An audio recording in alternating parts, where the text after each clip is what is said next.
Praise the Lord.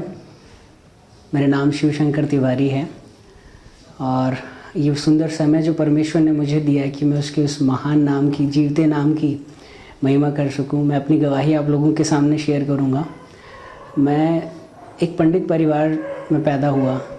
मैं यीशु मसीह को जानता नहीं था और जो हमारे घर के संस्कार थे वो भी हिंदू रीति रिवाज से थे। मेरे पिता का नाम श्री गौरी शंकर तिवारी, वो जबलपुर मध्य प्रदेश भारत से बिलोंग करते हैं और हमारा पूरा परिवार भी वहीं पर था। और जो हमारे दादा थे, grandfather, he was Hindu priest, वो पंडित थे।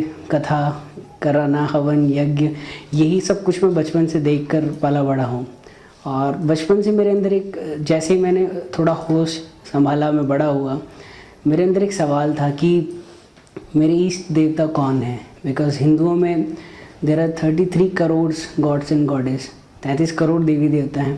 तो एक सवाल था कि मैं किसको पुकारूं जब मैं मुश्किल में पड़ूं।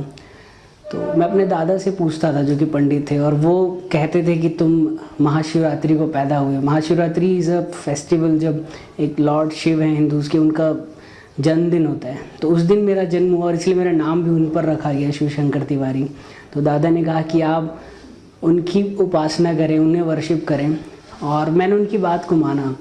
और उसके बाद मैं 3-4 साल तक बड़ा जैसे जैसे मैं होता गया, मैंने वो चीज़ करके देखी, उनसे मैं प्रे करता रहा, लेकिन मुझे एम्प्टीनेस अंदर से लगती थी कि नहीं, ये नहीं है जिसे मैं ढूंढ रहा हूँ। और जैसे कि बहुत सारे देवी देवता हैं इन करोड़, तो मैं चेंज करता गया, लाइक कहीं साईं, कहीं दुर्गा, बहुत सारे ऐसे मैंने चेंज किए, बट कभी मुझे पीस नहीं मिल रहा था। वो सर्च मेरी लगातार जारी थी और साइड बाय साइड मेरी एज बढ़ रही थी। मैं बच्चे से मैं कॉलेज पहुंचा, कॉलेज में पहुंचने के बाद भी ये जो सर्च थी, ये खोज थी, ये जारी थी। और उसके बाद दुनियावी चीज़ों में भी पड़ा, मैं बहुत तरीके के एडिक्शन में, अल्कोहल, टोबैको, सारी चीज़ों में पड़ गया। और उसके बाद कई तरीके की प्रॉब्लम्स मेरे कॉलेज लाइफ में आने लग गई। और तब एक क्रिश्चियन एक फ्रेंड थी मेरी, जिनका नाम बिंसी था, और उन्होंने मुझे बोला कि तुम्हारे जो भी सवाल हैं तुम प्रभु यीशु मसीह से पूछो और तुम उनसे प्रे करो, वो तुम्हारी सारी प्रॉब्लम दूर करेंगे। तो मैंने उनसे कहा कि मेरे ऑलरेडी 33 करोड़ देवी देवता हैं, मुझे एक और तुम्हारे प्रभु यीशु मसीह क्या कर लेंगे। मैंने थोड़ा मजाक के वे में बोला, और मैं बोला कि मैं सारे रिलीजन की रिस्पेक्ट करता हूँ and I am ready to respect Lord Jesus also.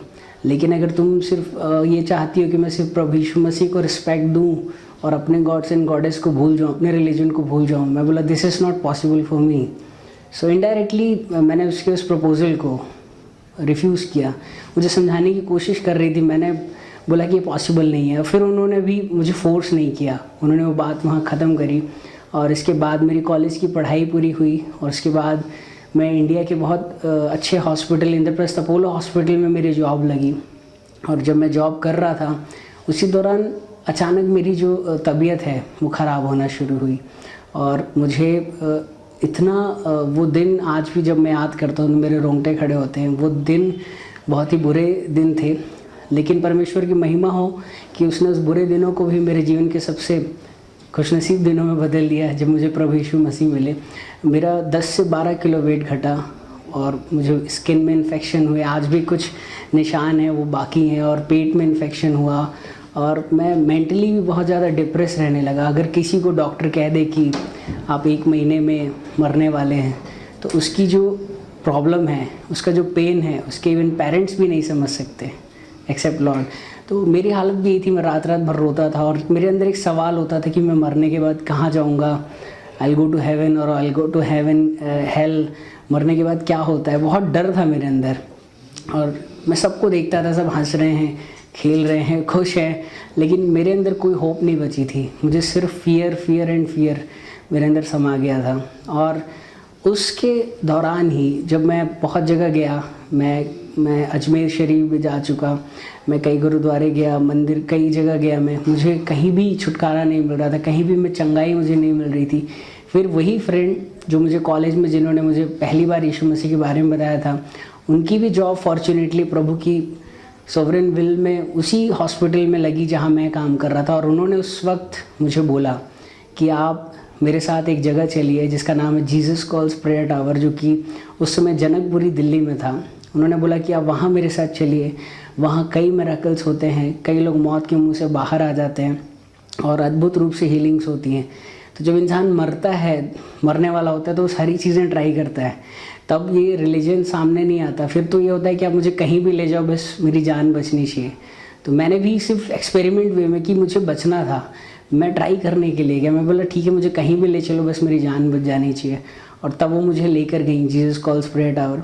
और मैं जैसा कि देखता आया था टेम्पल्स, मंदिर, मूर्तियाँ, मैंने सोचा कि कुछ मंदिर जैसा होगा, आइडियल्स होंगे, लेकिन ऐसा कुछ भी नहीं था उस जगह। सिर्फ एक बड़ा सा हॉल था और मैं उस हॉल में गया। वहाँ मैंने देखा सिर्फ वहाँ प्रभु यीशु मसीह की एक कमर तक की वेस्ट साइज़ की एक फ़ोटोग्राफ लगा रखी थी और वहाँ कुछ स्टाफ थे। और जब मैं गया, उन्होंने मुझे प्रेयर रिक्वेस्ट फॉर्म दिया और उन्होंने कहा कि ब्रदर आप अपनी प्रेयर रिक्वेस्ट इसमें लिखिए। मैंने अपनी प्रेयर रिक्वेस्ट लिखी। फिर एक प्रेयर वॉरियर मेरे पास आए बाइबल लेकर और उन्होंने मुझसे कहा कि ब्रदर आप डरिए मत, आप परमेश्वर पर विश्वास रखिए, प्रभु आपको ठीक कर सकते हैं। लेकिन जब आदमी मरने वाला होता है तो बहुत चिड़चिड़ा हो जाता है, उसे किसी भी चीज़ पर विश्वास नहीं होता, कुछ भी अच्छा नहीं लगता है। और मैं उनसे आर्ग्यूमेंट करने लगा। मैंने बोला सिस्टर देखिए, भगवान भगवान ये सब बकवास की बातें हैं, ये सब कुछ भी नहीं होता है। अगर परमेश्वर होते तो मेरी 24 साल की एज है, इतनी कम एज में आज मैं मौत के मुंह में हूँ, ऐसा मेरे साथ कभी नहीं होता। मैं बोला किसका इतना फेथ है कि मैं ट्रक के सामने कूद जाऊँगा, छत से कूद जाऊँगा, मेरा परमेश्वर मुझे बचा लेगा।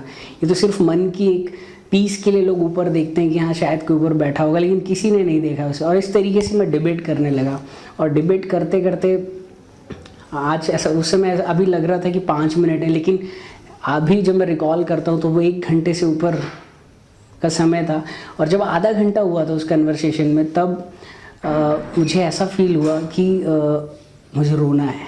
मेरा जो माइंड है वो अलाउ नहीं कर रहा था, वो मुझे कमांड नहीं कर रहा था मुझे रोना है। But I don't know why, what was there, मुझे ऐसा लगा कि जैसे कोई हल्कापन सा, एक अजीब सी फीलिंग मेरे अंदर आने लगी।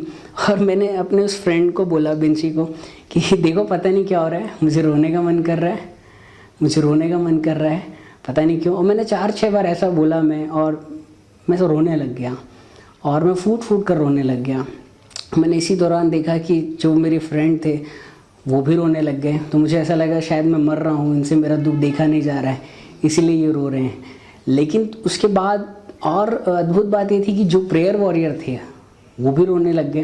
मैंने बोला ये तो मेरे रिलेटिव नहीं है, फ्रेंड नहीं है, ये क्यों रो रहे हैं? और हम तीनों रोने लग गए। और कुछ अजीब सी ही वहाँ पर मैं कह सकता हूँ कि एक फीलिंग हो रही थी, कुछ सुपर नेचुरल था जो कि आज तक मेरी लाइफ में नहीं हुआ था। Then I started crying more and more. और जैसे जैसे मैं रो रहा था, साथ में मैं रिपेंट करने लगा, मैं अपने पापों की क्षमा मांगने लगा। मैं बोला प्रभु मुझे माफ़ करिए, मुझे बचा लीजिए, मैं मरना नहीं चाहता। और मैं पापों की क्षमा मांगने लगा।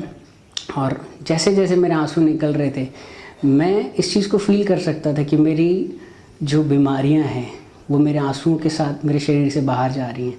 और मैं उस चीज़ को महसूस कर सकता था कि अब मैं चंगा हो रहा हूँ। एक विश्वास मेरे अंदर आ रहा था, एक एश्योरेंस मेरे अंदर आ रहा था। और जब रोते रोते मुझे करीबन 1 घंटा हो गया, और तब जैसे कि कोई मुझसे बात कर रहा है, कोई मुझसे कह रहा है कि अब तू चंगा हो चुका है और तुझे मैंने अपना लहू दे के चंगा किया है। और जब मैंने ये चीज़ सुनी तो मेरे अंदर खुशी का ठिकाना नहीं था। लेकिन इससे भी बड़ी बात जो कि मेरे जीवन में होनी थी वो बाकी थी। और इसके बाद जैसे कि कोई मुझसे कमांडिंग वे में कह रहा है open your eyes, open your eyes. और जैसे कि हमने हिंदू रिलीजन में सुना है, हम सुनते आ रहे हैं बचपन से कि परमेश्वर को देखने के लिए खूब तपस्या करनी पड़ती है, खूब गुफाओं में जाकर वर्शिप और बहुत प्रेयर फास्टिंग करनी पड़ती है। लेकिन ऐसा कुछ भी नहीं था। और जो चीज़ मेरे साथ हुई उसके बाद, उसको बयान कर पाना शब्दों में मेरे लिए पॉसिबल नहीं है। मैंने ओपन माई आइज़, तो जो वहाँ मैंने आपको जब शुरुआत में बताया था कि कमर तक की एक फ़ोटो थी वहाँ प्रभु यीशु मसीह की, I can see lord Jesus there. मैं उनके अंगूठे से लेकर उनके सर के बाल तक, he was there in front of me and he was so beautiful. I can never explain that feeling and that scene through my words. I have never seen such beautiful eyes. मैंने उतनी सुंदर आँखें अपनी life में कभी नहीं देखी। ही was so beautiful and so pure. वहाँ जो एटमॉस्फेयर था वो इतना होली था। Lord Jesus was just looking at me, he was neither laughing, he was neither getting angry, कुछ भी नहीं कह रहे थे, वो सिर्फ मेरी ओर देख रहे थे प्यार से। और उनका देखना इतना होली था, मैं उसको बर्दाश्त नहीं कर पा रहा था। और गिल्ट से मैं कि हम लोग इतना पाप में है, इतना मैंने गलती करी लाइफ में जो भी, तो मैं शर्मिंदगी से मेरी आंखें झुक रही थी और प्रभु सिर्फ मुझे देख रहे थे। और ये 1 सेकेंड या 2 सेकेंड की बात नहीं थी, it was almost for 10 to 15 minutes. And उसके बाद वो दिन है और आज का दिन है, 2008 की बात है ये, और आज 2013 2 अप्रैल है। प्रभु ने मुझे न सिर्फ शारीरिक रूप से चंगाई दी, अभी तो आत्मिक रूप से भी चंगाई दी। और जिस परमेश्वर की मैं खोज में था कि कौन है वो सच्चा परमेश्वर, वो जीवित परमेश्वर, वो मुझे मिल गया। मेरा कानों सुना नहीं, मेरा आंखों देखा विश्वास है, और वो सचमुच में जीवित परमेश्वर है। और इसके बाद बहुत से विरोध हुए। मैंने जब अपने पिता के साथ ये चीज़ शेयर करी, वो बोलने लगे कि तुम हमें बताओगे कि सच्चा परमेश्वर कौन है। कई बार विरोध किया उन्होंने, लेकिन मैंने उनको कहा कि जो चीज़ मैं देख कर आया हूँ, जो चीज़ मैं देख रहा था, काश मैं अगर उसको वीडियो रिकॉर्ड करके या सीडी में कैसे भी आपको दिखा पाता, तो शायद आज आप भी मेरे बगल में खड़े होकर विश्वास में शामिल हो गए होते। सारी आदर महिमा परमेश्वर की हो, और मैं धन्यवाद देता हूँ कि उसने मुझे अंधकार में से निकाल कर उस ज्योति में प्रवेश कराया और मेरा नाम जीवन की पुस्तक में लिखा। Praise the Lord.